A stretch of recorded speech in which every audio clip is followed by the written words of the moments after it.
Hi, everybody. My name is Bill Norton, and I'm one of the co-founders of NOIA Network. And today I'd like to share with you the Distributed Autonomous Routing Protocol, DARP. This is a piece of software I've been focused on for the last year or so. It's really best thought of as a software shim. That is a thin veneer over the public internet that performs measurements between a mesh of computers. And the reason that you do that is because we would like to be able to override the default internet path. There are times when the public internet does not provide a fantastic path. We can identify, discover a new path and actually make use of it. So that's what we're shooting for here with DARP. Now, why would there be a suboptimal path in the public internet? Well, the internet routing is based upon internal and external routing protocols, the external routing protocol being BGP, the Border Gateway Protocol. And BGP provides connectivity, but it will happily forward traffic along paths that have congestion. Maybe there's 2% packet loss. Well, routers will happily forward traffic along a link or an exchange path that has packet loss or high jitter. In other words, network performance is not taken into account in today's routing protocols.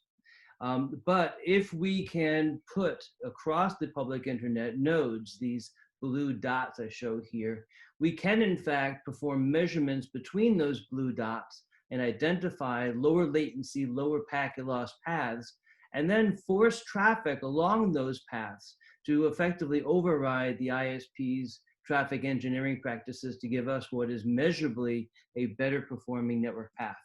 So that's really the goal of DARP. So how does it work? Well, each one of these DARP nodes is, you can think of it as basically a Linux box or a Mac, if you like. And each one of these nodes is running the identical software, the agent code. The agent code will perform one-way latency measurements to every other node in what I call a pulled scoop, a collective of nodes. And those one-way latency measurements are basically single packet measurements that are sent to every other node. When the node receives it, it performs a measurement of how long it took to get there. And inside that packet are the measurements that that node that sent it to us has performed of latency measurements to it. So as a result of all of these nodes propagating their one-way latency measurements, every node in the system has a complete one-way latency measurement matrix for it to make routing decisions upon. Now, this is all inside the code that's shown on the bottom part of the box. There's a pulser and a handle pulse routine, and all this data gets stored into a central data store. But the important thing here is that we've made the architectural decision to have this be a platform upon which applications can pull this one-way latency matrix stream out of it. So one example is segment routings. We at NOIA have a segment router V6 backbone. And the question is, well, can you identify when there's a better path through an intermediary? Well, that's exactly what DARP does.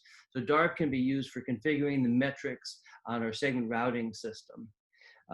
The platform is based upon a pub-sub model. So you subscribe to the matrices, and then what you get once a second are the flow of one-way latency matrices for you to process. Another interesting application besides configuring routers based upon latency routing information is the instrumentation and graphs. We're collecting an enormous amount of data, as you can imagine. This is an n squared problem. So if you get 150 nodes in a pulse group, that's 150 nodes doing one-way latency measurements to another 150 nodes.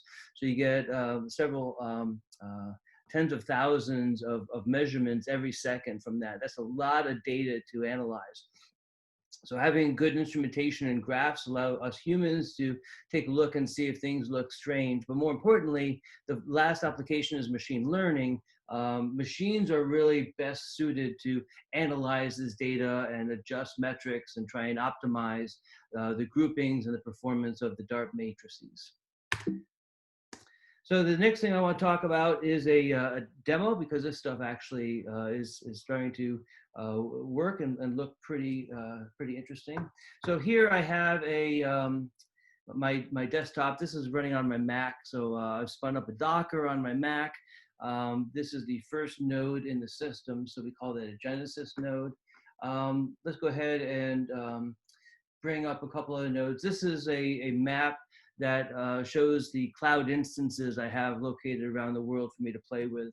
So this is basically just scaffolding. Really has nothing to do with DARP, but it's a way for me to spin things up easily. So I'll go up to Azure in Oregon, and I'll fire up a Docker here, and we'll see that within less than a minute, actually, we're going to have my Mac here in Palo Alto connected up with the Oregon node. I might go ahead and spin a couple other ones here while we're talking. We'll go to Paris, Cape Town. Let's bring up one in India and a node in Korea and Sydney. And each one of these guys is simply going to be running a Docker. So I'll fire up these guys Docker. And you can start seeing in the instrumentation above that the nodes are starting to join and connect.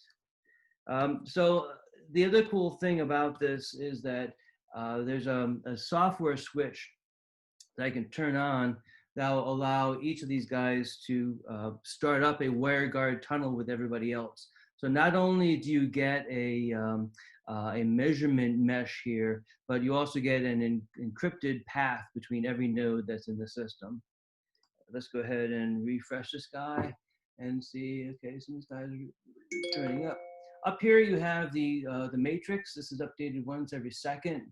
You can see the numbers adjusting. The colorizing is highlighting unusual or unexpected measures. So here it's saying between my machine here called DevOps, getting to Azure, it looks like it's fluctuating quite a bit. And the nice thing here too is that if you want, you can click on that link and see what the graph looks like, see what the performance is that it's complaining about. And the rest of these nodes will come up in a minute or two. But anyway, that's basically what it is. I've got 30 nodes running at a time, and it's a lot of fun to play with. Let's go back to the slides here. So the last things I want to talk about are the use cases. We, of course, at NOIA have a large global SRv6 backbone, and DARP is a essential component for helping to set the links and the metrics on the routing. But we see a lot of future applications for DARP in particular. Not only does it show promise to help bypass congestion on the public internet, but if we went down that path and DARP became widely adopted as a mechanism for connecting to the public internet, one could imagine that only the best paths on the internet would be exercised. And that would make the lower cost ISPs really relegated to on-ramps onto better networks, since the shim will not prefer paths that are packet loss or jitter intensive. It won't prefer higher latency paths.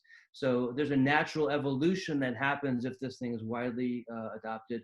But the other thing that's kind of cool is that because DARP has the ability to establish an ad hoc, full mesh, secure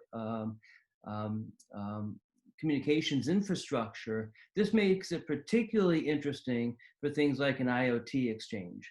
For IoT devices that are just booting up, to have them boot up and have a secure connection to when they phone home is a great starting point for a secure IoT ecosystem. And since these are all machine to machine, we have the ability to adjust things, I think, to make this a more secure internet for this rush of new devices that are connecting up to the internet.